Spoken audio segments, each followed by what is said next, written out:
పాత రోజుల్లో మనకి న్యూట్రల్ బ్యూరోక్రసీ ఎక్కువ కనిపిస్తూ ఉండేది. బ్యూరోక్రాట్స్కి ఎటువంటి పొలిటికల్ ఐడియాలజీస్ ఉండేవి కావు.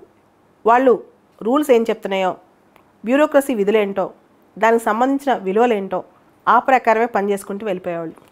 ఈ రోజుల్లో సివిల్స్ ప్రిపరేషన్ అంటే ఐఏఎస్, ఐపీఎస్, ఐఆర్ఎస్ ఇలాంటి సర్వీసెస్ కోసం ప్రిపేర్ అయ్యే సివిల్ సర్వీసెస్ అభ్యర్థులు నువ్వు సివిల్స్ ఎందుకు అవుదాం అనుకుంటే, ఫస్ట్ ప్రజాసేవ చేస్తాను, కొన్ని సంవత్సరాల తర్వాత రిజైన్ చేసి పాలిటిక్స్లోకి వెళ్తాను, ఇటువంటి ఆశతో చాలామంది సివిల్స్కి వస్తాను. వీళ్ళందరికీ ఎగ్జాంపుల్స్ కూడా, రోల్ మోడల్స్ కూడా చాలామందే ఉన్నారు. ఇండియాలో చూసుకుంటే ఇప్పుడు అనేక మంది ఫార్మర్ సివిల్ సర్వెంట్స్ పాలిటిక్స్లోకి వెళ్ళిపోయారు. ఫార్మర్ బ్యూరోక్రాట్స్ని, ముఖ్యంగా సివిల్ సర్వీసెస్లోకి వచ్చే ఆస్పిరెంట్స్ని కానీ, బ్యూరోక్రాట్స్ని కానీ, తర్వాత పెద్ద పెద్ద ఆఫీసర్స్ని కానీ పాలిటిక్స్ బాగా అట్రాక్ట్ చేస్తున్నాయి. దానికి ప్రధానమైన కారణం, ఎవరైతే బ్యూరోక్రసీలో పనిచేశారో వాళ్ళు డైరెక్ట్గా పొలిటీషియన్తో ఇంటరాక్ట్ అవటం, పొలిటీషియన్స్ వాళ్ళని డిక్టేట్ చేస్తూ ఉండటం, మేజర్గా ఆ పవర్ సెంటర్ ఎంత స్ట్రాంగ్ ఉంటుందో వీళ్ళు గమనించడం, ఆ పవర్సు, ఆ రెస్పాన్సిబిలిటీ, వాళ్ళ డొమైను, వాళ్ళు అనుకుంది చేయగలగటం, పబ్లిక్ రిప్రజెంటేటివ్స్కి ఉన్న చరిష్మా, వాళ్ళ యొక్క యాక్సెసిబిలిటీ, ఇవన్నీ ఒక సివిల్ సర్వెంట్ చాలా దగ్గరగా ఉండి చూడగలరు. ఇవన్నీ చూసిన తర్వాత ఒక సివిల్ సర్వెంట్ కూడా అనిపిస్తుంది అనమాట, మనకంటే ఎక్కువగా పర్ఫార్మెన్స్, ఎక్కువగా సర్వీస్, ఎక్కువగా స్టేటస్, ఎక్కువగా పవర్, ఎక్కువగా ప్రివిలేజ్ ఇవన్నీ పొలిటీషియన్స్కి ఉన్నాయి కదా అని చెప్పి. సో చాలామంది సివిల్స్ పాస్ అయ్యి ఒక 10-15 సంవత్సరాలు పనిచేసి దాన్ని వదిలేసి ఎక్కువ మంది పాలిటిక్స్లోకి వస్తున్నారు. ఈ మధ్య ట్రెండ్ బాగా పెరిగిపోయింది. అటువంటి కొందరు నాయకుల్లో రీసెంట్గా ఒక నాయకుడు, తమిళనాడు బీజేపీ ప్రెసిడెంట్ అన్నామలై. మీరు చూస్తే ఇప్పుడు అతను ఫార్మర్ ఐపీఎస్, కర్ణాటక కాడర్. తనకి తమిళనాడులో ఉన్న ఫాలోయింగ్ చూస్తే ఒక ఫార్మర్ ఐపీఎస్, ఒక ఫార్మర్ కొడుకు, ఒక రైతు కొడుకు, ఒక ఫార్మర్ ఐపీఎస్.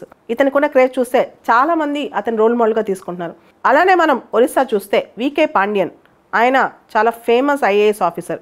ఇప్పుడు ఆయన ఐఏఎస్గా రిజైన్ చేసి నవీన్ పట్నాయక్ గారు పక్కనే ఉన్నారు. ఆల్మోస్ట్ నెంబర్ 2 అని చెప్తున్నారు ఆయన్ని ఒరిస్సా రాజకీయాల్లో. అదేవిధంగా ఒక గొప్ప లీడింగ్ ఎగ్జాంపుల్ అరవింద్ కేజ్రీవాల్ గారు.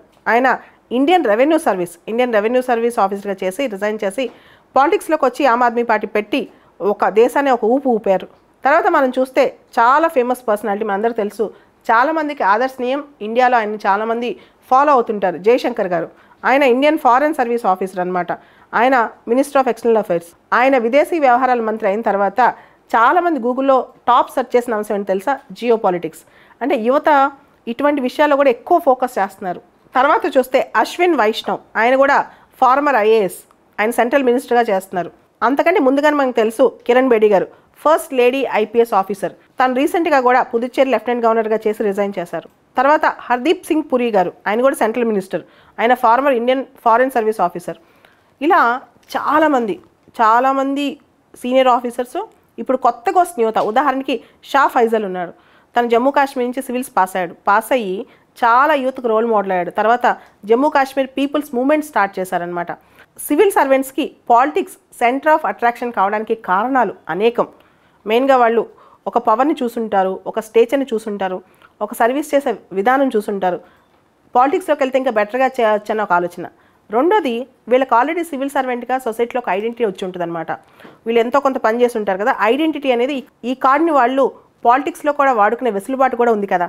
అదేవిధంగా పీపుల్ కూడా బాగా చదువుకున్న వాళ్ళు, ఐఏఎస్ ఐపీఎస్ ఆఫీసర్లు అంటే వీళ్ళు మంచి డెసిషన్స్ తీసుకుంటారని ప్రజలకు కూడా నమ్మకం అనమాట. సో ఇట్లా అనేక అంశాల్లో సివిల్ సర్వెంట్స్ పాలిటిక్స్లోకి ఎంటర్ అవుతున్నారు. కానీ అందరూ సక్సెస్ కావట్లేదు, చాలామంది విఫలం కూడా అవుతున్నారు. దానికి ప్రధానమైన కారణం అడ్మినిస్ట్రేటివ్ రియాలిటీకి పొలిటికల్ రియాలిటీకి చాలా తేడా ఉంది. అడ్మినిస్ట్రేటివ్ ఫీల్డ్కి పొలిటికల్ ఫీల్డ్కి చాలా తేడా ఉంది. అడ్మినిస్ట్రేటివ్ ఫీల్డ్లో చెప్పింది చాలా వరకు చేస్తాం, పొలిటికల్ ఫీల్డ్లో చెప్పింది చాలా వరకు చేయలేకపోవచ్చు. అడ్మినిస్ట్రేటివ్ ఫీల్డ్లో మన సర్వీస్ అనేది లైఫ్ లాంగ్, ఆల్మోస్ట్ రిటైర్ అయ్యేంత వరకు చేస్తూనే ఉంటాం. కానీ పొలిటికల్ ఫీల్డ్లో ప్రతి 5 సంవత్సరాలకు ఒకసారి మనం ప్రూవ్ చేసుకోవాలి. ప్రతి 5 సంవత్సరాలకి చాలామందికి సమాధానం చెప్పాలి. అకౌంటబిలిటీ, రెస్పాన్సిబిలిటీ ఇక్కడ చాలా ఎక్కువ. అంతకంటే ఎక్కువగా పొలిటికల్ ఫీల్డ్లో బ్యాక్ బైటింగ్స్, బిక్కరింగ్స్ ఇవన్నీ ఎక్కువ. అడ్మినిస్ట్రేషన్లో అంత ఉండవు. పొలిటికల్ ఫీల్డ్లో ఎక్కువగా నడిపించేది money power, muscle power. Administrative ఫీల్డ్లో మనం ముందుకు తీసుకెళ్లేది అంతకంటే ఎక్కువగా merit and also consistency. Digitalization, automization, ఇలా అడ్మినిస్ట్రేటివ్ రంగాల్లో డిజిటల్ విప్లవం వచ్చిన తర్వాత ఒక సివిల్ సర్వెంట్ యొక్క పవర్స్ చాలా తగ్గిపోయినాయి. ఆల్మోస్ట్ మీరు ఐఆర్ఎస్ తీసుకున్న, ఐఏఎస్ తీసుకున్న పవర్స్ అన్నీ కూడా రోజుకి ట్రంకేట్ అయిపోతున్నాయి, తగ్గిపోతున్నాయి అనమాట. దీంతో పొలిటికల్ పవర్ అనేది ఇప్పుడు చాలా స్ట్రాంగ్ అనిపిస్తుంది.